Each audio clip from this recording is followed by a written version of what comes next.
ဟောလီဝုဒ်ရဲ့ပထမဆုံးမြန်မာတရုတ်ဆောင်သို့မဟုတ်ကြော်ကြားမှုကိုညှဉ်းဆန်ခဲ့သူမင်းသမီး1954ခုနှစ်မှာရုံတင်ခဲ့တဲ့ခရမ်းရောင်လွင်ပြင်ဆိုတဲ့ရုပ်ရှင်ကားနဲ့အတူ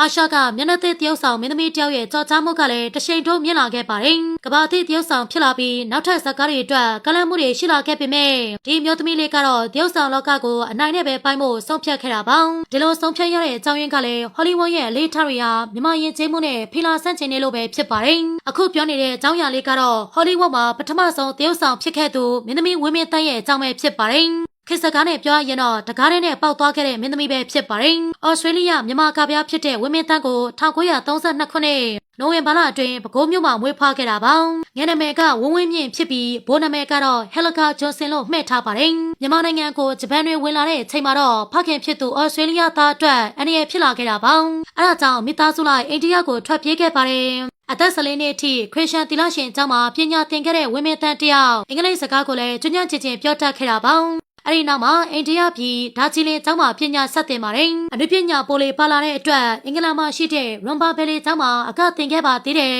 ။ဝင်းမင်းတန်းတယောက်တရုတ်ဆောင်လောကရဲ့ရောက်လာတဲ့ကိစ္စကလည်းထူးခြားပါတယ်။1953ခုနှစ်ဝင်းကျလောက်က American Director Robert Paris ခရမ်းရောင်လွင်ပြင်ဆိုတဲ့ရုပ်ရှင်ရိုက်ဖို့စီစဉ်နေတဲ့အချိန်ဖြစ်ပါတယ်။ခေါင်းဆောင်မင်းသမီးဖြစ် Gregory ဘတ်ကိုရထားတာဖြစ်ပြီးမင်းသမီးအတွက်ကတော့အာရှဘက်ကမျက်နှာသစ်ကိုသုံးချင်နေတာပါ။အဲဒါကြောင့်ရှောင်းလာခေါ်လိုက်တဲ့အချိန်မှာပြိုင်ပွဲဝင်သူပေါင်း200လောက်ရှိနေပါတယ်။ဒါပေမဲ့ဒရိုက်တာကဘသူ့ကမှစိတ်တိုင်းမကျပဲဖြစ်နေခဲ့တာပါ။ဝင်းမြင့်တန်းကဒီအကြောင်းကိုလည်းမသိသလိုတရုတ်ဆောင်ရုပ်ပွဲကိုလည်းဝင်မပြိုင်ခဲ့ပါဘူး။ဒီအချိန်ကစစ်ကြီးပြီးလို့ရန်ကုန်ပြောင်းနေချိန်လည်းဖြစ်ပါတယ်။ဒရိုက်တာရောဘတ်ပါရီစ်ရဲ့တငယ်ချင်းတယောက်ကရန်ကုန်ရောက်နေချိန်ဆိုရင်လည်းမမားပါဘူး။တိုက်ဆိုင်ဆိုင်ဝင်းမြင့်တန်းတို့ရဲ့အိမ်ကိုလာလည်ရတဲ့ကိစ္စပေါ်လာခဲ့တာပါ။ဝင်းမြင့်တန်းရဲ့ထူးခြားတဲ့ကပြားလှဟာတငယ်ချင်းဖြစ်သူဒရိုက်တာရှာဖွေနေတဲ့ပုံစံဖြစ်နေတာကိုသိတဲ့အတွက်ဓာတ်ပုံရိုက်ပြီးဟောလီဝုဒ်ကိုလှမ်းပို့လိုက်ပါတယ်။ဒရိုက်တာကလည်းဝင်းမြင့်တန်းရဲ့ဓာတ်ပုံကိုတွေ့ချင်းသူ့လိုချင်တဲ့မျက်နှာသစ်တရုတ်ဆောင်ဆိုတာကိုသိလိုက်ပါတယ်။အဲဒါကြောင့်ရန်ကုန်ကိုလိုက်ချလာပြီးရုပ်ရှင်ထဲမှာဝင်တရုတ်ဆောင်ဖို့တိုက်တွန်းခဲ့ပါတယ်။ဒီအခွင့်အရေးကြီးကအများလိုချင်ကြတဲ့အခွင့်အရေးလည်းဖြစ်နေတာပါ